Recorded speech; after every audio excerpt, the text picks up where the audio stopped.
அவர்களே, அடுத்து நம்ம பார்க்க போகிறது ஒரு செய்யுள் பகுதி, பல்சுவை பாடல்.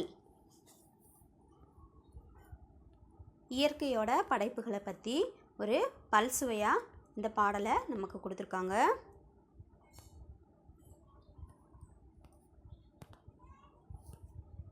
இந்த பாடலோட ஆசிரியர் திரு சுப்ரபாலன். இந்த பாடல் வரிகளை பார்க்கலாம். குட்டை மூக்கு ஏன் உனக்கு குருவி என்னனே, கொட்டி வைத்த தானியத்தை கொத்தி தின்னவே. குருவிக்கு மூக்கு ஏன் குட்டையாக இருக்குன்ட்டு அவங்களே அதுக்கு ஒரு பதிலை சொல்கிறாங்க. கொட்டி வைத்த தானியத்தை கொத்தி தின்னவே. நெட்டையான கால் எதற்கு நாரை அண்ணனே, நீண்ட நேரம் நீரில் நின்று மீன் பிடிக்கவே. நாரைக்கு ஏன் கால் நீளமாக இருக்குதுன்னு சொல்கிறாங்க. நீண்ட நேரம் அது தண்ணீரில் நின்று மீன் பிடிக்கவே அப்படின்னு சொல்லி சொல்கிறாங்க. அடுத்து, வட்டமான பெரிய கண்கள் ஆந்தை பெற்றதேன், முட்டி மோதி தவித்திடாமல் இருட்டில் பார்க்கத்தான். வட்டமான பெரிய கண்கள் அதுக்கு இருட்டில் இரை தேடி போகும்போது எதுலேயும் போய் மோதிடாமல் இருக்கத்தான் அதுக்கு அப்படி வட்ட பெரிய கண்கள் கொடுத்துருக்காங்கன்னு சொல்கிறாங்க.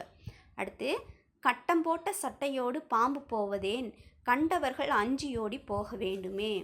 பாம்பு கட்டம் போட்ட சட்டையோட எதுக்கு இருக்குதுன்னா, உடம்பு முழுவதும் கட்டமாக எதுக்கு இருக்குதுன்னா, பார்க்குறவங்கெல்லாம் கண்டவர்கள் பயந்து ஓடி போகணும்ல, அதுக்காகன்னு சொல்கிறாங்க.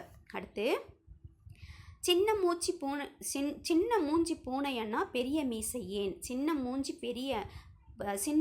பூனையன்னா பெரிய மீசை ஏன், சிறிது கூட தடையில்லாமல் பொந்தில் போகவே. சின்ன மூஞ்சியோடு இருக்கக்கூடிய பூனை அண்ணனே, பெரிய மீசை உனக்கு எதுக்குன்னா கொஞ்சம் கூட தடை இல்லாமல் பொந்துக்குள்ளே போகுதான் அப்படின்னு சொல்லி சொல்கிறாங்க.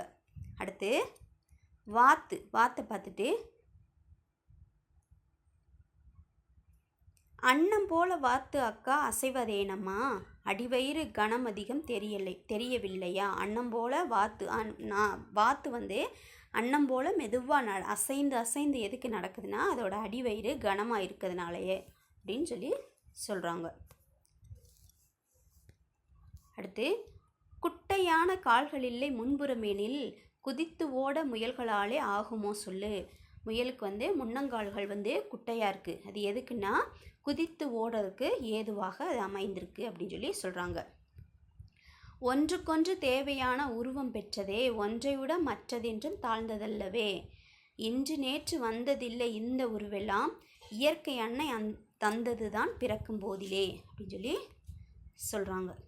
அதாவது ஒவ்வொரு மிருகங்கள் விலங்குகளோட உடல் பறவைகளோட உடல் அமைப்பு ஒவ்வொருத்தருக்கும் எதுக்கு ஒவ்வொரு மாதிரி வேறுபட்டிருக்குன்னா, அவங்களோட தகவமைப்புக்கு தகுந்த மாதிரி, அவங்களோட இயற்கை முறைக்கு தகுந்த மாதிரி உணவு சாப்பிடுவதற்கும் அவங்க வாழ்வதற்கும் தேவையான முறையில் இயற்கை அவங்களோட உடல் அமைப்பை படைச்சிருக்குன்னு சொல்லி திரு சுப்ரபாலன் சொல்கிறாரு.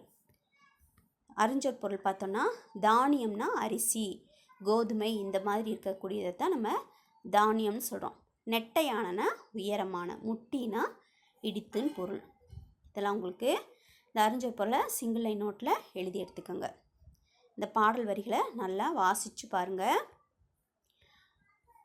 குட்டை மூக்கு ஏன் உனக்கு குருவி அண்ணனே, கொட்டி வைத்த தானியத்தை கொத்தி தின்னவே. நெட்டையான கால் எதற்கு நாரை அண்ணனே, நீண்ட நேரம் நீரில் நின்று மீன் பிடிக்கவே. வட்டமான பெரிய கண்கள் ஆந்தை பெற்றதேன், முட்டி மோதி தவித்திடாமல் இருட்டில் பார்க்கத்தான். கட்டம் போட்ட சட்டையோடு பாம்பு போவதேன், கண்டவர்கள் அஞ்சியோடி போக வேண்டுமே. சின்ன மூஞ்சி பூனை என்ன பெரிய மீசை ஏன், சிறிது கூட தடையில்லாமல் பொந்தில் போகவே. அன்னம் போல வாத்து அக்கா அசைவதேனம்மா, அடிவயிறு கனம் அதிகம் தெரியவில்லையா. குட்டையான கால்கள் இல்லை முன்புறமெனில், குதித்து ஓட முயல்களாலே ஆகுமோ சொல்லு. ஒன்றுக்கொன்று தேவையான உருவம் பெற்றதே, ஒன்றை விட மற்றதென்றும் தாழ்ந்ததல்லவே.